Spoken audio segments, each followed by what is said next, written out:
Természetesen kívülálja. Valahogy ezt nem csinálok semmit. Nem éreztem, az egész megszok a végülésnek.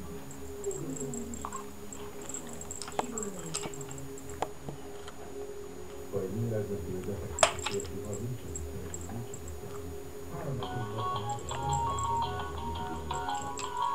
És akkor mi lesz, hogy nem foglalkozik. A szakadatlan hidegeső úgy viselkedett az, mint amikor értelmetlenül elpusztul a fiatal ég.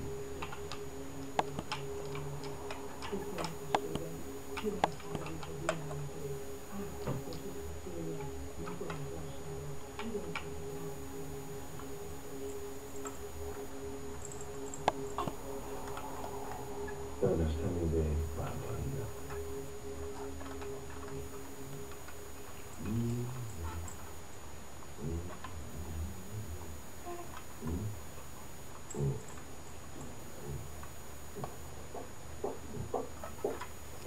Nos, az operációdat elhalasztották hétfőre. Miért? Mi volt tegnap? Nyilván gorkodtak az orvosok. Két gyerekeknél is találnak ki. Jó reggelt, mit tudjuk? Nem viszi.